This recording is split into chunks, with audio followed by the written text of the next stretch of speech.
Okay. Morning, everyone. I'm Jeanine Pirro, the U.S. Attorney in Washington. We're here today to target a growing epidemic, and that is crypto investment fraud scams perpetrated by organized Chinese crime syndicates that successfully target Americans and victimize them. In 2024 alone, Americans were scammed out of more than $9 billion as a result of this cryptocurrency fraud. Experts estimate, because of underreporting, that it is as much as 15 times more than the $9 billion. It starts by weaponizing the very devices that you and I hold and use every day to do our banking, to enrich our lives, to communicate with our friends and our loved ones. And sometimes people communicate with us whom we don't look forward to speaking to. But they meet on social media platforms like Facebook, and they text their victims seemingly by mistake.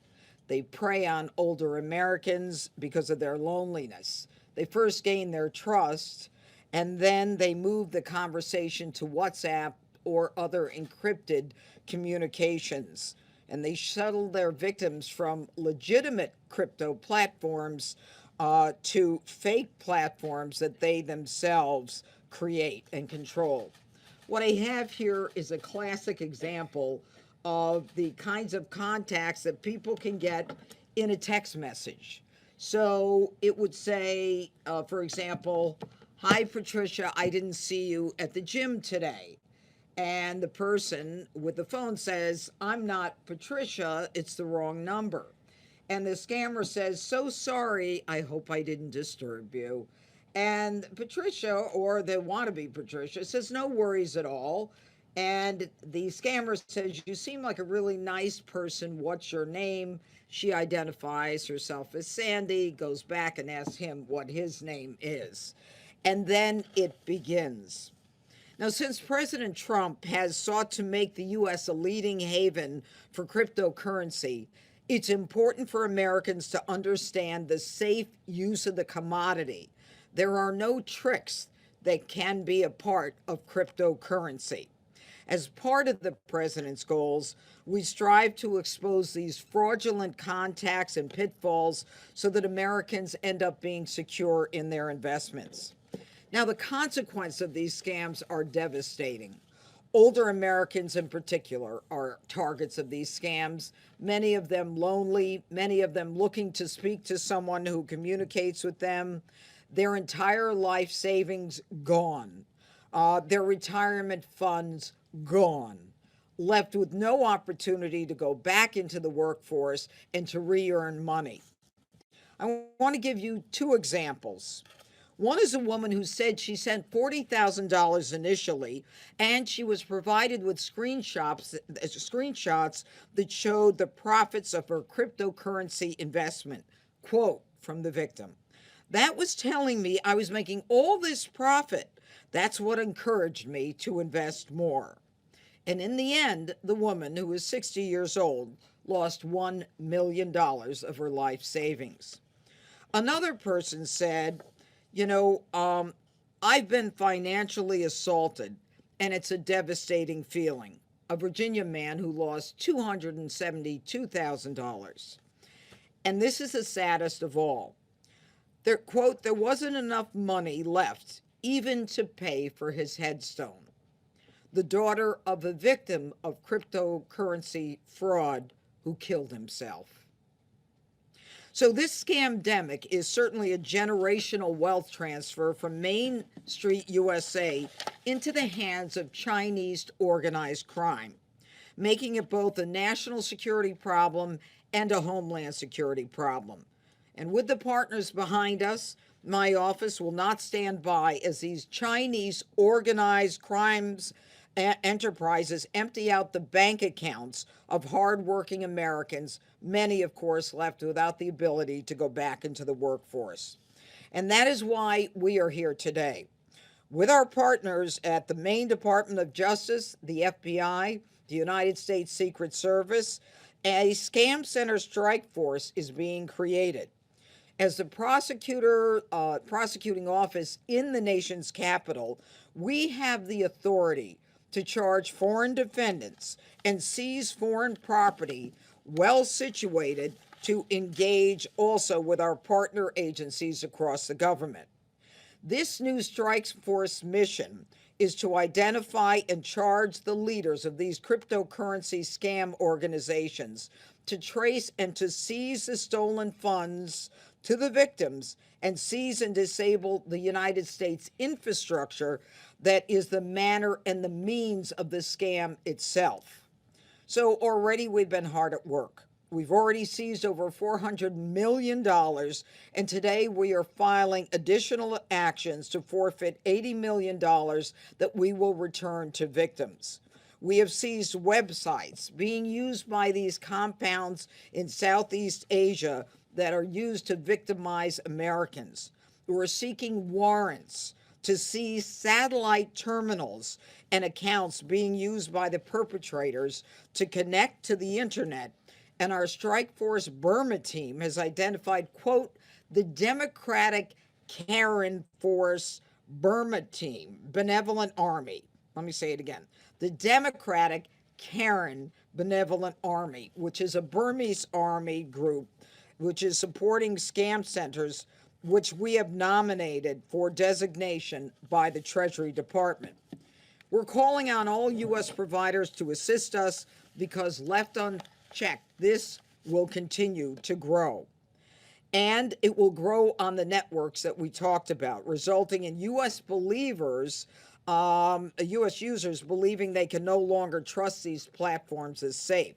We want to work with United States partners in a public-private partnership to ensure that these corrupt scammers will immediately be cut off, thus preventing the United States infrastructure from being used as a means to perpetrate fraud against Americans.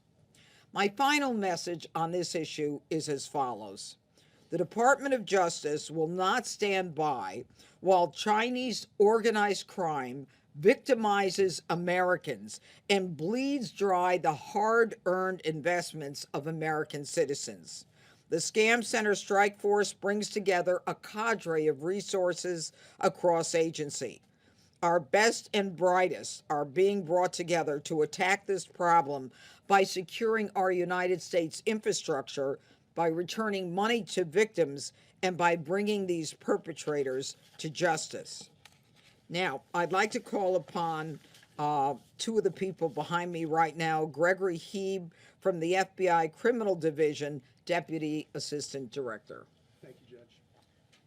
Appreciate it. Good morning, everyone. I'm Gregory Heeb with the FBI's Criminal Investigative Division. I'd like to thank United States Attorney Pirro and the men and women serving in your office, ma'am, for leading efforts within the United States government to bring agencies, experts, and other resources together to fight the growing threat that scam centers pose to the American people. I'm proud to be here today standing beside our partners to demonstrate the FBI's commitment to the important work of the Scam Center Strike Force. Our partnership with the United States Attorney's Office in the District of Columbia and with the agencies represented here today is critical. It's a critical component of the FBI's strategy to counter complex fraud schemes no matter where they originate. The FBI has dedicated resources from headquarters here in Washington, D.C., from the Washington field office, and from field offices around the country, including New York, New Haven, Boston, San Diego, Philadelphia, Chicago, and Nashville, to advance the work of this Scam Center Strike Force. In addition, the FBI relies on teams of FBI professionals serving in legal attaché offices across the world, in Southeast Asia as well, to advance the work of the strike force. And we do so in close coordination with our foreign law enforcement partners. The lasting impact from highly sophisticated transnational financial crimes emanating from these scam centers can be devastating to victims and their families, as United States Attorney Pirro mentioned. There are countless stories of Americans who have worked their whole lives only to fall victim to one of these schemes and lose everything. Everyone is a target and anyone can fall victim. These fraud schemes are on the rise. The FBI's Internet Crimes Complaint Center reported losses exceeding $6.5 billion in 2024, and that's just from crypto investment fraud schemes alone. That's a 43% increase in losses from the year before. This year, reported losses are on track to increase, once again surpassing those numbers in 2024. Keep in mind, as the judge mentioned, this number only captures losses that are actually reported to law enforcement. Actual losses are much, much higher. The FBI is committed to working alongside our partners to protect the American people and to pursue the criminal networks operating these scams. It is our job, together with our partners here today, to stop these criminals, and we are going to do just that. Thank you very much.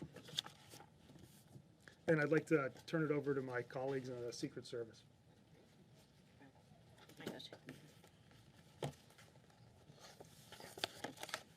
Good morning. I'm Keo Dolan, the Assistant Director for the U.S. Secret Service's Office of Field Operations.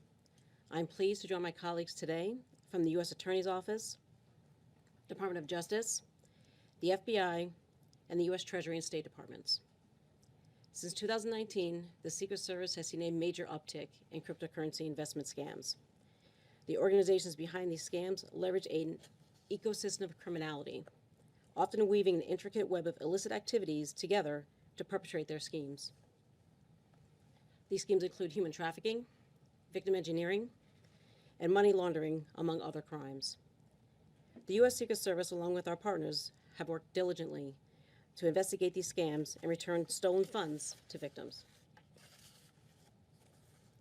During the 2025 fiscal year alone, the U.S. Secret Service has responded to approximately 3,000 victims who contacted us regarding cryptocurrency investment schemes, and we seized or froze approximately $495 million in stolen cryptocurrency. These stolen funds were primarily obtained from cryptocurrency investment scams linked to scam centers located in Southeast Asia. With the newly established Scam Center Strike Force, we can do even more to assist our victims in these scams. Each Strike Force member agency brings unique expertise and capabilities that, when combined in a strategic and coordinated manner, will greatly impact our ability to combat these scams and dismantle the criminal organizations behind them. The U.S. Secret Service will leverage our cryptocurrency tracing expertise, as well as our network of skilled forensic accountants, to trace stolen funds and identify impacted victims. Additionally, our overseas field offices have been working alongside law enforcement partners in the region for years to combat these crimes, and we will continue to leverage these relationships during our work on the Strike Force. As U.S. Attorney Pirro mentioned, we have already seen the results from Strike Force efforts. Included in the seizures announced today is a $66 million cryptocurrency investment scam-related seizure, which involved hundreds of victims that were targeted on a dating app. This investigation, led by the U.S. Secret Service's Global Investigative Operations Center, identified approximately 500 websites linked to the organization where victims were enticed with false investment opportunities. The second case I'd like to highlight, that was included also in today's announcement, is a $1.5 million cryptocurrency scam-related seizure by our Memphis field office. Of course, done in coordination with our FBI partners, thank you. We identified nearly 100 U.S. victims. And after this seizure, an additional 120 victims came forward or were identified, further underscoring the importance of victim reporting. I would like to emphasize to those that are listening today that your voice matters. These cases started with victim reporting, and this fight will continue with your help. If you believe that you are a victim in any of these cases, please contact your local Secret Service field office or email cryptofraud@usss.dhs.gov. Again, cryptofraud@usss.dhs.gov, or you can file a complaint with the FBI's Internet Crime Complaint Center, IC3. It truly takes all of us to combat these scams. So in closing, I'd like to thank U.S. Attorney Pirro and her team for your steadfast support.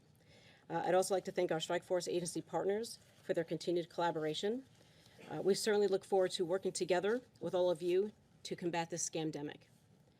And finally, I certainly want to recognize the dedicated efforts of the U.S. Secret Service team, especially our cadre of skilled analytic professionals and forensic accountants.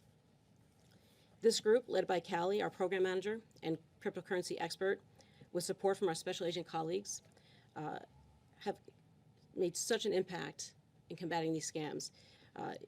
Of course, even our foreign and domestic field offices. They continue to dedicate countless hours to combat this scamdemic. So all of you have and continue to make a difference. Thank you for caring enough to do so.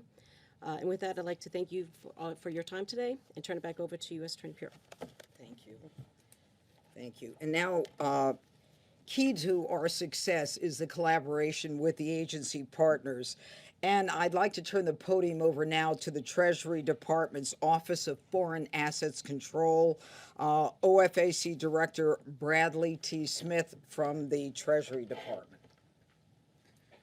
Good morning, and thank you, Judge Pirro. We at Treasury are thrilled to be here today and to support the exciting strike force that was announced this morning. As part of that whole of government effort, working with our colleagues at the Department of Justice as well as the Secret Service, we are pleased today to announce that we are sanctioning the entity identified by Judge Pirro earlier today, the Democratic Karen Benevolent Army, or DKBA, and 4 of its leaders for supporting cyber scam centers in Burma that target Americans using fraudulent investment schemes. The DKBA is a violent group that provides, quote unquote, security at the Tai Chang compound in Burma. That compound houses cyber scam operations that have targeted and stolen money from Americans. Perhaps even worse, the DKBA actively participates in violence against the human trafficking victims trapped in the compound and forced to work in its scam centers against their will. As part of our broader effort to disrupt this network, we are also sanctioning today 2 companies and a Thai national who are linked to Chinese organized crime and have worked with DKBA and other armed groups to develop scam centers.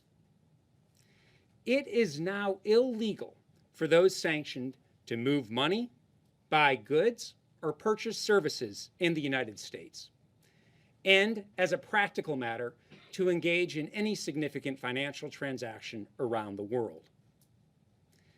As others have mentioned, this cyber scam threat is serious. Last year, by our estimates, and estimates vary, but we estimate that approximately $10 billion was lost to Southeast Asia-based scam operations, a 66% increase over the prior year.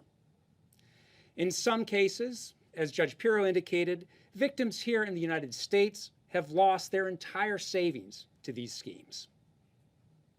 Now, today's action actually builds on an effort that Treasury has undertaken since the start of President Trump's second term.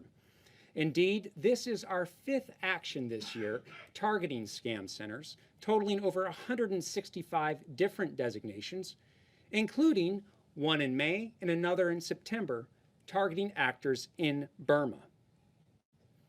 Using the task force announced today by Judge Pirro, we are committed to continuing this work, to taking the initiative and working with our law enforcement partners and our colleagues around the government, including at the Department of State, to disrupt these scam operations and to ensure that we protect U.S. citizens in the U.S. financial system.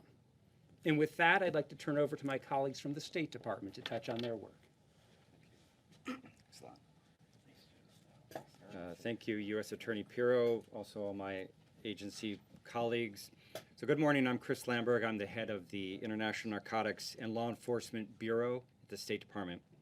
Since day one of the Trump administration, the Department of State has been working in lockstep with the Departments of Justice and Treasury and Homeland Security to prioritize protecting American citizens, including from threats of online scams.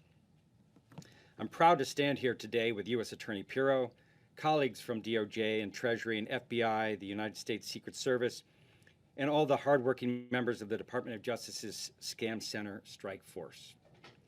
Chinese transnational criminal organizations in Southeast Asia have increasingly and purposefully targeted U.S. citizens, defrauding them, as Judge Pirro said, of more than $9 billion just last year alone, and posing every day a direct threat to U.S. national security and to our fellow citizens.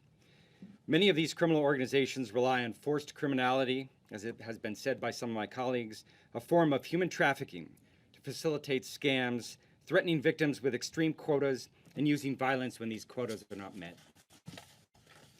We estimate that more than 400,000 people from more than 70 countries are forced to work in these scam compounds, primarily in Burma, Cambodia, and Laos. With the crime extending increasingly to the Western Hemisphere and Sub-Saharan Africa. Those numbers have likely grown significantly as criminal operations relocate in response to Beijing's crackdown in some places in Burma and Thailand. Recently publicized steps by senior Cambodian government officials demonstrate their concern, but are followed by little measurable progress toward disrupting a criminal industry that generates billions of dollars a year, equivalent to roughly 40% of Cambodia's GDP, for example. The Department of State is stepping up our efforts to stop these scams. We are dedicating more than $25 million of security assistance to support the DOJ strike force to combat this threat. We will also support the DOJ strike force using visa restrictions against corrupt foreign officials who enable scams, and through the Transnational Organized Crime Rewards Program, which enables the Secretary of State to offer rewards up to $25 million for information leading to the arrest and/or conviction of high-level transnational criminals involved in scamming U.S. citizens. The rewards program can also offer rewards for information leading to the seizure and forfeiture of scam proceeds, similar to DOJ's financial disruption to the scam industry through its recent seizure of a huge seizure of cryptocurrency related to the Prince Group Holdings investigation. The Department of State is coordinating with the Department of Treasury as well to impose financial sanctions on individuals and entities involved in defrauding U.S. citizens through cyber scams. The State Department is working to eliminate the forced labor driving these centers through ongoing programs to raise awareness of fraudulent job recruitment, identifying potential trafficking victims, and bolstering government's abilities to prosecute human trafficking through digital evidence. The Department of State, together with our U.S. law enforcement partners and global partners, is protecting Americans, dismantling scam operations, holding those responsible accountable, and pressing all countries to demonstrate the necessary political will to uproot these scam networks. Thank you.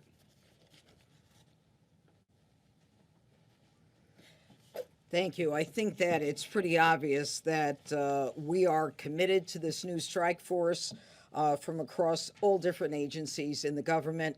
I think the biggest problem is that so many people have heard about crypto and they want to get involved and they don't understand it. And if they can see a legitimate profit on a legitimate website, they're all in. And that's what we're trying to prevent, especially when we've got these scam centers in Southeast Asia, and they are part of even bigger operations that are intended to target the United States to move money from Main Street USA to other countries. And that's why we're all here today. And I'm very proud of this operation. And I want to recognize one person here on my left and your right, Karen Siebert, who is with my office and is one of the people who is at the center of the brains of this operation. So I want to recognize Karen for the work that she's done. She was actually on maternity leave, and I think she did more work during maternity leave than on normal days. But even your normal days are long days, so congratulations to Karen. Now, also, I just want to say that there are partners that are interested in working with us. When I talked about Facebook and some of the other social media platforms, there are people who are reaching out to us saying, we want to be a part of this public-private partnership. So we're very excited about that. So I think it will be even bigger and will give, hopefully, Americans some recourse when they end up being scammed in these very targeted scams. Any questions? Yes, sir. Strike force of this kind in the country of any U.S. Attorney's office? Is it? I'm pretty sure, yeah, to our knowledge, we think it is. And I think the benefit here, as I've already indicated, is because of the jurisdiction that I have here, we have here in Washington, we have jurisdiction over these cases from foreign countries. It is a first. What is your advice to you know, these people can be pretty persistent. You know, I know people are receiving these texts all the time. What is your advice about how to deal with this and not get scammed out of your life savings? Well, I think the most important thing that we can tell someone who becomes victimized by this is, you know, don't be disappointed in yourself. You know, don't be upset with yourself that you fell to this kind of scam, because these people are experts. In some cases, their livelihood depends upon how much money they bring in to the scam center. So I think that's the most important thing. But the second most important thing is that if it sounds too good to be true, it is. If you don't understand cryptocurrency at this stage of your life, chances are you're not going to understand it. Don't invest unless you're dealing with an American company, with someone who is a recognized, established company in the United States. See, there's a certain mystery about all this, that everybody hears about people making millions in crypto. You know, it's a fraud, and it's one of the biggest frauds that we're seeing. It was identity theft several years back. Now, cryptocurrency theft is the biggest theft that we're seeing in this country. You released a statement on the record recently that Mayor Bowser is not under investigation or the target of investigation. Can you say that trip in question, nothing about it's under investigation, no one involved in it? I maintain the statement that I made. She is not under investigation, and she is not being investigated. I think we ought to just end it there. Was she ever under investigation? No, she was not. You're welcome. Okay, everybody. Thank you. Thank you. All right. And thank you to everyone behind me. I'm very, very excited about this. And just so you know, Meta has already indicated that they are willing to collaborate and partner with us. So that's a great first step. And we've got Microsoft has also reached out. See, I thought you'd ask those questions. Microsoft has also reached out, and AARP has reached out. They want to work with us. They know who's being targeted. They want to help us. They want to stop it. Good for them. Thank you.